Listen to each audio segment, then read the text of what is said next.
Well, after the Ruby Princess debacle, the New South Wales Police Commissioner really banged at the table. He says he'll now make the call on who gets off cruise ships in that state and who doesn't. As well, police officers are stepping up enforcement of the government's health orders, with many now completing spot checks on those who should be self-isolating in their homes. Of course, with the PM's announcement today in relation to new travellers coming back to Australia, all that's going to change yet again. Acting Assistant Commissioner of the New South Wales Police Force, Tony Cooke, joins me now. Thank you for your time. I know you and your officers are doing amazing work right around the country, and particularly in your case in New South Wales. Before I get into some of the detail of some announcements made, I understand 2 police officers have tested positive for coronavirus after they were involved disembarking passengers off cruise ships. That's right, Peter, and both are well and are recovering and had not been into the workplace but had self-isolated as they should have done as returning travellers. We're continuing to monitor them as we are with all our police. It's just such a lesson, isn't it, Tony, how very contagious this virus is. They wouldn't have had a long period of contact, presumably, but just any sort of,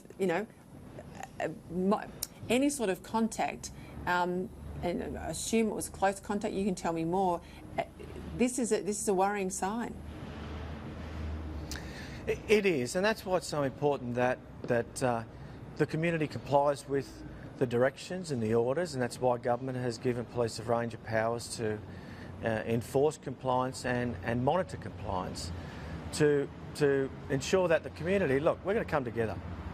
We have the powers to enforce this and we will continue to do that, but we still need people to comply of their own volition. This is all about us together, and that's what we'll be looking for people to do. But rest assured, as you're well aware, government has given us powers now to issue infringement notices to people. We've done so and we will continue to do so to those people who do not comply.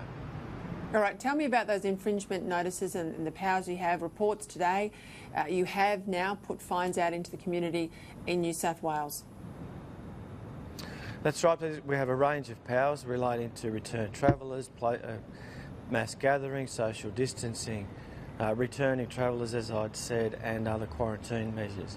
We are monitoring compliance proactively now, and we are also attending to reports from members of the public who are informing us of people who they believe are or may be breaching those directions. We'll continue to enforce those orders and have issued infringement notices to people who have, one woman from Newcastle on a number of occasions, and despite receiving a number of warnings, admitted to police that she had continued to not comply and was issued a $1,000 fine. People need to be aware that that is what they are lining themselves up for. More importantly, they need to understand that they are putting themselves and others at the community at risk, and we would continue to seek the compliance. We will continue to proceed in a fair but firm manner, but rest assured, where people are not complying, they will be receiving tickets for $1,000 at a time. And Acting Assistant Commissioner, you're also talking about businesses too. You're checking out businesses that should not be operating, and they're hit with fines as well. That's exactly right. There are a number of businesses which are subject to closure orders, and police are proactively tasked to locations to monitor compliance.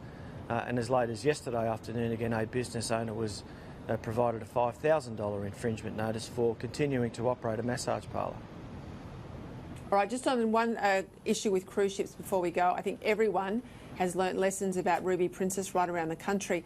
Are you confident now that the powers to let people disembark from the vessel are not with the health authorities, they're now with the New South Wales Police? We won't see that happen again.